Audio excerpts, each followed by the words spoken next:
Have you ever found yourself alone with someone that you wouldn't normally talk to? Maybe someone with totally different interests or a completely different age demographic? Perhaps you were scrambling to think of things that you could talk about and somehow ended up just talking about the weather. Sometimes it's impossible to find your mutual interests. One of the recurring ideas through this entire video series is vulnerability, and there's no surprise that vulnerability is key to being able to have a conversation with anyone. There's something that we all have in common, and it's that we're all human.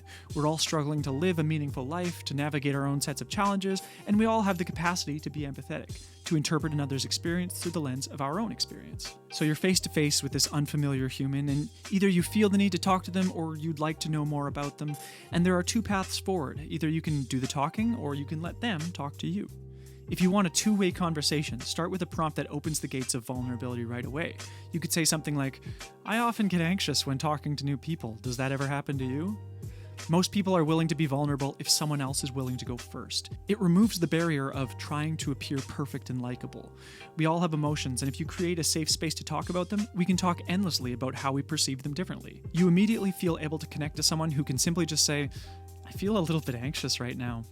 We can't help but ask them why, and then we feel safe to share our own experience and how it relates. The other way to talk to someone that doesn't require such vulnerability is to ask, what kinds of things do you, as a teenage boy or a senior citizen, a mother or a lawyer, think about throughout a typical week?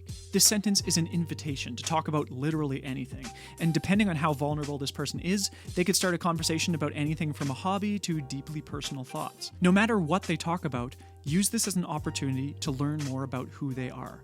If you respond with things like, "That's very interesting, tell me more about that," or "Why do you feel that way?" you appear to be very intrigued by what they're saying, and they'll feel safe to keep talking about whatever they want. Remember that the most important thing about connection is feeling like we matter or that we're valued. If you're able to show the visual signs of a good listener and make people feel loved, you can continue a conversation with anyone without saying many words at all. It is important to keep in mind that there are no strategies for talking to someone who isn't interested in having a conversation. So it's important that you read the energy of the person that you're approaching. If you're unsure, you can always ask, "Hi, I'm Danny. Would you be interested in having a conversation?"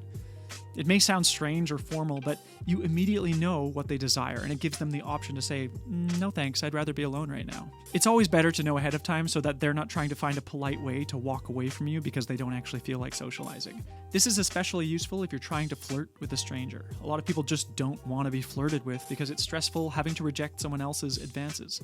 To emotionally mature people, there are few things more respectable than asking for consent. Then all you have to do is pretend to be interested, or actually just be interested, because curiosity is a beautiful thing and everyone sees the world from a different perspective.